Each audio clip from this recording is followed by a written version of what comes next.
你有女朋友了吗？什么时候要结婚？你的孩子会不会弹钢琴？会不会跳芭蕾舞？来，小朋友，唱一首新年歌给阿姨听。农历新年原本是一个开心的日子，但往往都会被一些三姑六婆问了一大堆莫名其妙的问题搞得不开心。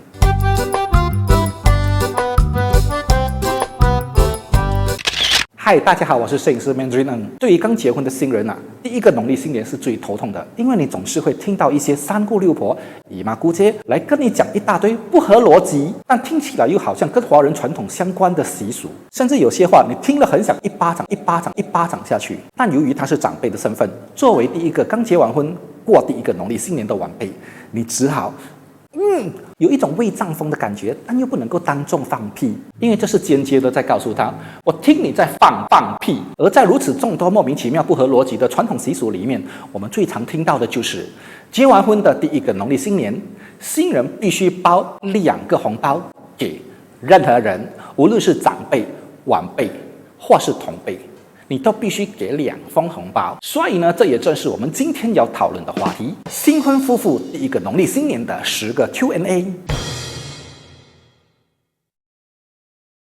大年初2回娘家，为什么不能够在大年初1呢？由古至今，大年初2都被列为回娘家的日子，也就是已婚的女人如果她想要回娘家过年的话，不能够在大年初1，而必须在年初2。点解是年初2，不能够在年初1呢？首先要理解一个事情，就是一男一女结为夫妻，除了是有情人共结连理之外，同时也是共同组织一个家庭。这个道理很容易明白，对不对？你们结婚之后，你们就是共同组织一个家庭了，已经不再像是你们情侣拍拖的时候想怎样就怎样，因为你必须对这个家庭负起责任。而婚后的男人又称为一家之主，那么呢，婚后的女人就是一家之后，家主跟家后。作为家主和家后，守护一个家是你们共同的责任。那跟年初2回娘家有什么关系呀？有，大年初1就是开年的第一天，前一晚叫做除夕夜，同时也叫做守岁夜。作为一家之主和家后的你们，无论有小孩或没小孩都好，都必须为这个家守岁。而隔日大年初1开年第一天，则必须为家里打点所有一切。那么年初2才回娘家，没什么不对呀。你们觉得有什么问题吗？有问题欢迎你在下方留言让我知道。除了以上的说法之外，还有另外一个因素，那就是如果刚结完婚的一对新人如果在过年的第一天，大年初1，女方就急着在开年的第一天就回娘家的话，人家还以为你嫁得很委屈急着开年第一天就回娘家诉苦现在是怎样？你在夫家吃不饱睡不好是吗？至于对娘家来说，刚嫁出去的女儿大年初1开年第一天就回娘家，那是一件非常不吉利的事情因为才过年的第一天你就回来吃娘家饭了，夫家没有东西给你吃是吗？你是在夫家饿到了是吗？老公说他没有空，老婆一个人回娘家可以吗？各位朋友，你们不要觉得一个人回娘家很奇怪，无论是在哪个年代都会有类似这样的问题发生。有一定要2个人一起回吗？你自己不会回吗？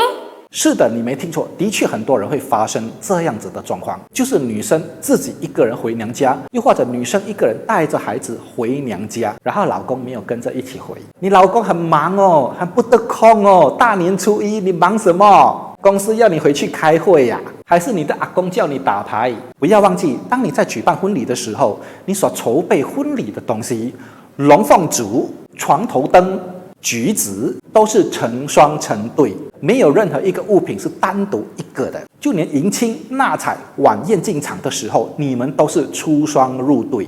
那为什么结完婚之后回娘家是一个人呢？如果有一些特殊的状况，比如说身体健康出了问题，或者行走不方便除了这些之外，你有什么理由可以让你老婆一个人回娘家呢？大年初1你忙什么？你身边有没有听过哪一些已婚的女性朋友在过年的时候一个人回娘家呢？欢迎你在下方留言分享你的经验给大家知道。另外大年初2也是远方亲戚和朋友来你家拜年的好日子要是这个时候你一个人回娘家，然后远方亲戚来到你家，你不是去年才结婚，这么今年你一个人回娘家，完蛋了咯。那些三姑六婆又在以为你你老公是不是有问题？你们夫妻发生什么事？周末你一个人回来？有很多话题哦。不知情的人真的会误会你们夫妻是不是有问题呀？婚后应该是在夫家还是娘家过年呢？ OK， 我知道很多人都会觉得这个问题根本就是废话。结了婚嫁出去的女儿当然是在夫家过年啦，你怎么可能会在娘家过年？嗨不嗨呀？对不对呀？撇开你所有老旧的思想，撇开你所有以前所知道的传统观念，已经21世纪了。嫁出去的女儿难道就不是女儿吗？嫁出去的女儿还是女儿啊，她并没有变成别人的女儿，她是成为人家的女婿，她是成为人家的媳妇。所以呢，如果你问我结完婚的第一个农历新年应该在夫家过还是要在娘家过呢？我相信99%的人都会认为应该是在夫家过。但是将心比心说一句，你有父母，他也是有父母的。如果一个已婚的女人可以在夫家过年，那为什么一个已婚的男人不能够在娘家过年呢？嗨不嗨呀？ OK， 不过这个问题呢，其实呢还是要双方大家一起坐下来，好好的沟通，好好的讨论一下，到底应该是在夫家还是娘家过年？这是两个人、两个家庭的问题，绝对跟外人无关。你不要去听外面的人怎么讲，说什么嫁出去的女儿就是泼出去的水，呸！嫁出去的女儿就不是女儿啊哈！那为什么会有这样的问题产生呢？那是听一位女性客户给我分享的经验。这位女性客户她本身是个独生女，她也很清楚的知道，终有一天她会出嫁，不能够永远的陪在父母身边。所以呢，她在结婚之前跟她的现任老公讨论过这个问题。婚后的第一个农历新年必须在娘家过，因为做女儿的不希望自己出嫁之后的第一个农历新年，家里只剩下2个老人家过年。而当然，她老公也认同，因为她老公不是独生子啊，家里还有其他的兄弟啊。所以他们2位同时都认为在娘家过年没什么不对呀。好，接下来就是我们今天的重点问题了。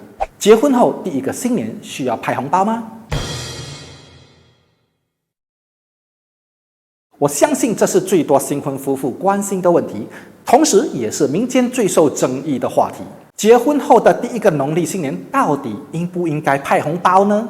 有人说只要你一结婚你就是要派红包，也有人说结婚的第一年不用给红包。那个讲结婚第一年就要派红包的人呢，他一定也是那个受害者之一。他当年结婚的时候也一定是被人家这样子说，所以他也是第一年结婚就派红包，然后他就不甘心，受委屈没送，所以他就开始继续骗下一个受害者。你结婚了要派红包谁跟你讲第一年不用派红包？没有这样的事情，第一年就要派了的。Please， 不要听这种人讲，因为他的目的只有一个，就是要讨你的红包。换句话说，结婚后的第一个农历新年是不用派红包的啊！为什么这么说呢？你想一下，你结婚花了多少钱？房子、婚礼、honeymoon， 通通都是钱。我前阵子有一部影片提到，结一场婚开销120千啊！一对新人刚结完婚，刚组织好一个家庭，你就要人家破费到处去派红包，有良心吗？家里的柴米油盐酱醋茶都还没有搞定，你就要人家去派红包，有良心吗？给人家新婚夫妻一点时间好不好？给所有的事情搞定，稳定下来，经济能力有所提升，好歹都至少要1年后的时间吧。所以呢，结婚的第一个新年不用包红包，等你的经济能力稳定了再说。第2年的时候，你才来衡量你自己的经济状况适不适合派红包。也就是说呢，如果你本来就很有钱，很了不起，结完婚的第1年你要派红包啊，当然没有问题呀，因为你有钱啊，有钱大塞啊。不过不管你是有钱或没钱都好，结婚后第一个农历新年不必派红包，指的是不用给同辈和晚辈，孝敬长辈的那个红包还是必须的。至于多和少，在于个人的心意。毕竟过年嘛，给家里的长辈一个大吉大利，嗨不嗨呀？好，那么既然说了必须给长辈派红包，那么呢，又延伸出了另外一个问题：给长辈的红包是1封还是2封呢？等一下，我知道你有一点 confused， 我知道你觉得有一点混乱。什么叫做1封还是2封？你是指说老公要给爸爸妈妈一封，老婆给爸爸妈妈一封，叫做2封，还是老公给爸爸一封，妈妈一封，老婆给爸爸一封，妈妈一封，2封？哎 ，no no no no， 这个不叫2封，这个叫4封，4封红包，很乱，对不对？所以呢，就会产生这样的一个问题：到底我们给父母的红包应该是2封还是4封呢？其实啊，这不难理解，你知道吗？这也是一个很容易的算术题，因为它只有1加1等于2，或者2加2等于4，很难咩？那么，请你回想一下，你结婚的那一天，在迎娶那一天，有没有你们敬茶？有没有敬茶了之后呢，叫爸爸妈妈啉茶？有没有？然后呢，父母是不是有给你们红包？哈哈，想起来了哈，他们给你2封还是给你4封？就是这么简单。如果在婚礼敬茶的时候，父母给你们4封红包，那么在过年的时候，你们回礼4封红包啊，很合理呀。如果在迎娶的时候，父母给你们2封红包，那么在过年回礼的时候，你们也给2封红包，这也没什么不对呀。理解了没有？好，我们下一题，同样也是最多人关心的问题呀，那就是派给晚辈小孩的红包到底是1封还是2封啊？那这个就是你被骗的第2个问题了。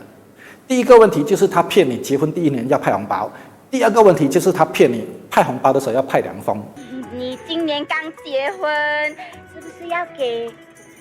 因为他带他的小孩来给你拜年嘛，所以他要你给他的小孩2封红包。哪来的2封红包呢？老公要给1封红包，老婆再给1封红包，不就2封咯？所以呢，他1个小孩可以得到2封红包，如果有5个小孩，他可以得到10封红包。我们是哆来咪发嗦拉西哆。那红包到底进了谁的口袋？那个骗你的人拿去了咯。之前那个问题已经说了，结完婚的第1个农历新年是不用派红包，即使要派红包也是量力而为。2个人刚组织一个家庭，经济能力还不是很稳定，能够派1个红包给小孩已经很不错了。你还要派2封，这个叫做贪得无厌。同时啊，你也不要忘记，如果你第1年给了2封红包，那么第2年的时候那个小孩就会很好奇，阿姨，怎么今年只有1封，不是2封哈？妈咪说你应该要给2封红包，很尴尬了，对不对？小孩子一定会觉得很奇怪，怎么你去年给2封，今年给1封而已嘞？然后如果你没有办法每1年都继续给他的孩子2封红包的话，他的家长就会觉得你们2夫妻是怎样，经济上有什么困难哈？1年才给那么1次红包，这种钱你都要省啊，你赢完了咯。所以呢，千万不要给这种恐龙家长有借口来酸你们，直接第1个农历新年不要派红包，第2个农历新年1封红包，就是这样子。毕竟啊，过年给小孩1封红包的寓意是什么？不要跟我讲你不懂嘞，你孩子都多大了，这种事情你还不懂啊？接下来这个问题是我在网络社交媒体看到有人发帖询问，我感到很有趣，所以就拿来当话题了，那就是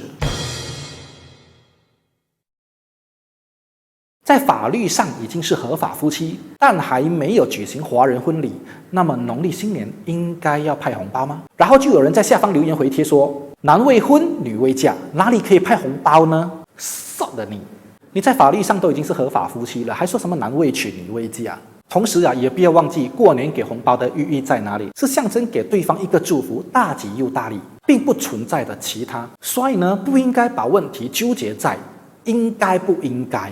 因为这样子的问题啊，只会让我联想到，既然男未婚女未嫁，连你可以同居吗？可以婚前性行为吗？还没有行华人婚礼，对吗？所以呢，按照华人传统习俗来说，你们不可以有婚前性行为，不可以洞房花烛夜咯。那么既然在法律上已经是合法夫妻，为什么不能够行夫妻之礼呢？所以性行为也是婚后的合法性行为。那么婚后该不该派红包，跟你有没有走华人婚礼有关吗？没有关系呀。婚姻注册是指这段婚姻已经具有法律责任和保障，而过年派红包则是华人的传统习俗。简单来说，这2件事情都跟你结婚要不要派红包没有关系。因为在某一些地区，比如说在台湾只要你踏入社会工作，有赚钱的经济能力之后，你就必须在过年的时候派红包给长辈和晚辈。那如果男女双方的习惯不同，习俗应该要跟谁的呢？这个问题嘛，基本上只要是不同国家、种族或者籍贯，风俗都一定会有不同的地方，尤其是在婚礼这方面更是大不同。即使一对夫妻同样是福建人，但由于他们都来自不同的地区，这个婚礼习俗也会有很大的不同啊。打个比方说，如果男方是来自马来西亚北部的福建人，而女方则是马来西亚南部的福建人，那么他们的婚礼习俗自然也会有不同。所以在这个年代，我们必须抛开一些传统观念，不能够说不是跟男的，那就是跟女的。No， 不要这样子。我们必须双方一起坐下来，好好的沟通讨论，哪一些传统习俗对我们男方或女方都带来很大的好处，抛开放下那些不好的习俗，那些会对我们男方和女方都造成不便的习俗，只需要保留好的那个部分，对我们或者周围的人来说都不会带来不方便的习俗，这样岂不是合家欢喜咯？给长辈的红包要注意什么？给长辈的红包跟给晚辈的不一样。给长辈的红包叫做天岁钱，天福天寿的天，岁岁平安的岁。所以呢，红包里面的金额必须一年比一年多啊。当然，并不是叫你包 double 双倍的意思，并不是只说你今年给100，然后明年要给200，然后再明年给400。没有，不是这样子的意思。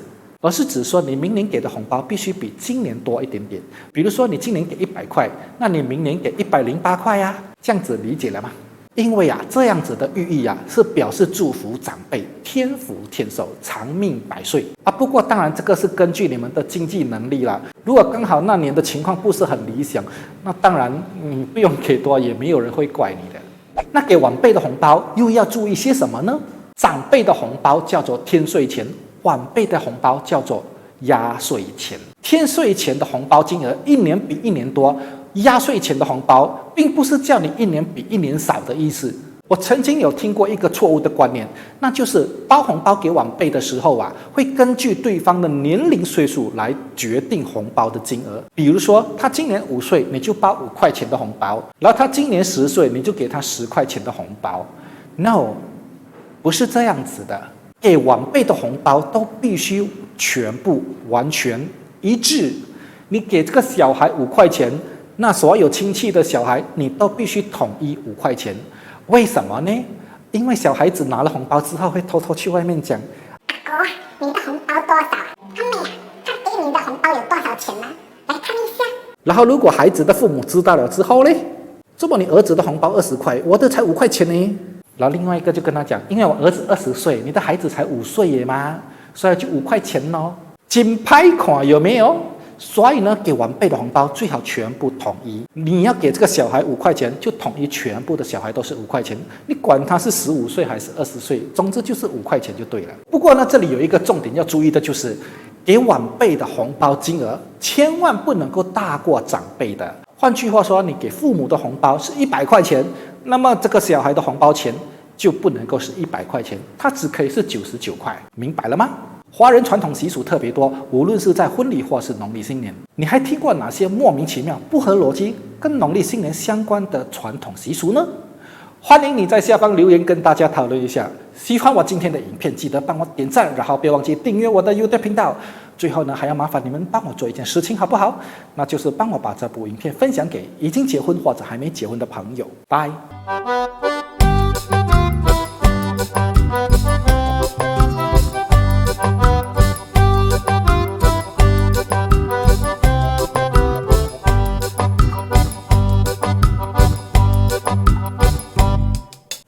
新婚夫妇农历新年第一个，新婚夫妇